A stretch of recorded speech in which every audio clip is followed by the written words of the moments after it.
Hello again, ladies and gentlemen. So hopefully, number one, you're actually able to hear my voice today. Again, I apologize for the last video. I don't know what happened. But today we're going to be talking more about using FOIL and using our either, distributing twice, however you want to think of it, for some special products. And this, if you memorize the formula, I guess the formula is probably the right word, but it can save you a step of having to write everything out. So if I am multiplying something by itself, right, so a plus b squared, it doesn't mean a squared plus b squared, all right, that's different. It means a plus b times a plus b. So this will work all the time. You take the first term and you square it, the last term and you square it, your middle term is always 2 times a and b. And you can see that over here. So this was x squared, 4 times 4 was 16, and then you do x times 4 times 2, which is how you got your 8x. So it just kind of lets you maybe skip a step if you want to. It works the same if you have a minus, except then this part is going to be a minus 2ab. And if you have one that's an addition and one that's a subtraction, your middle terms actually cancel out. So we'll do a couple where we go through and do our FOIL, and then we'll try to do a couple where we just use our formula. So 3x plus 5 squared means 3x plus 5 times 3x plus 5. And for a while, I want you to make sure that you're always writing that out, because this is one of the common places that people make mistakes, is they forget to do that. So if I'm doing my FOIL, right, I have to multiply the 3x times both things on the inside.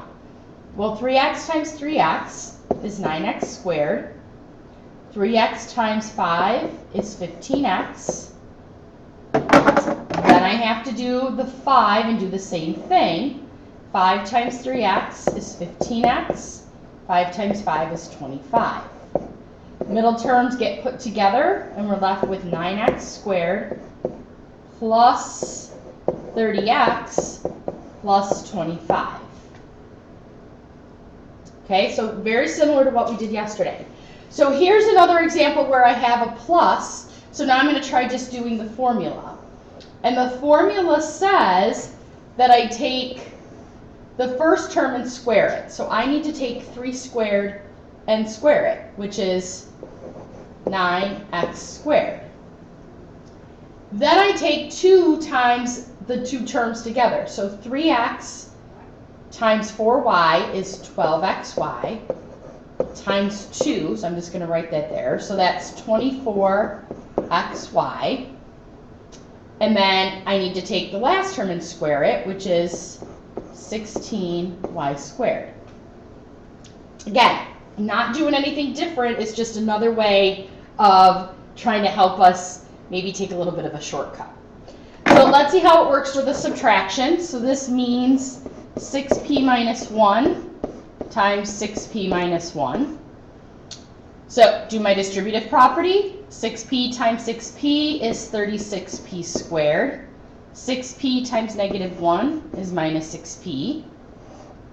Minus 6p again, and negative 1 times negative 1 is positive 1. Put your middle terms together. 36p squared minus 12p plus 1. Which again, if you look back up at what the formula tells us, I took the first term, 6p, and squared it. Took the two terms together. 6 times negative 1 is negative 6 times 2, negative 12p, and then squared the last term. So again, just another way, maybe a little bit of a shortcut if we can handle it.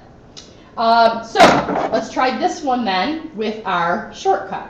So I need the first term squared, a squared.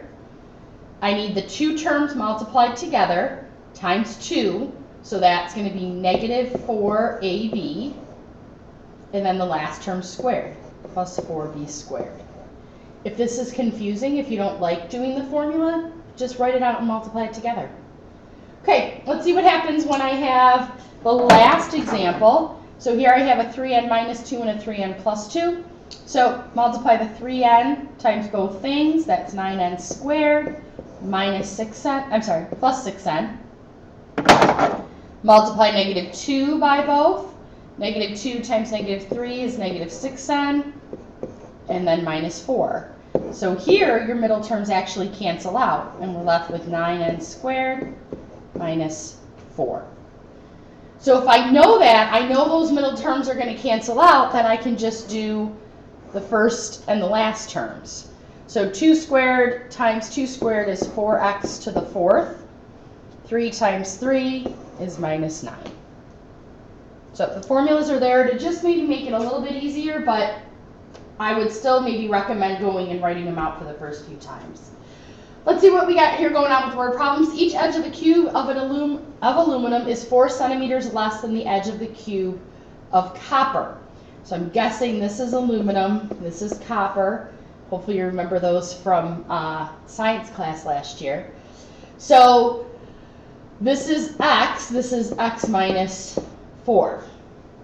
Write an equation to model the surface area of the aluminum can. So the aluminum can is this, and our formula for surface area is 6s squared.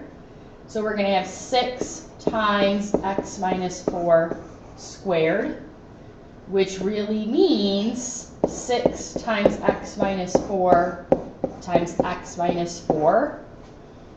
Right? So this is one of those products. So I'm going to do keep the x out here first.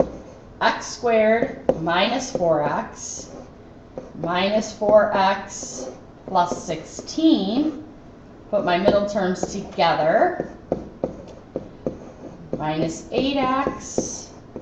Then I need to multiply everything through by 6. So 6x squared minus 48x plus 96 would be the surface area of the aluminum cube. Alano has a garden that is G feet long and G feet wide. So that's really a square. He wants to add 3 feet of length and width. So that means, I'm not drawing this to scale obviously, G plus 3, G plus 3. Show how the new area of the garden can be modeled by the square of a binomial. So now they want to keep it first as a square. So the area is s squared, because it's a square. And then G plus 3 squared.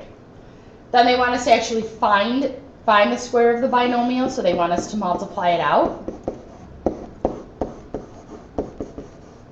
So G times G is G squared, G times 3 is 3G, 3 times G is 3G, 3 times 3 is 9.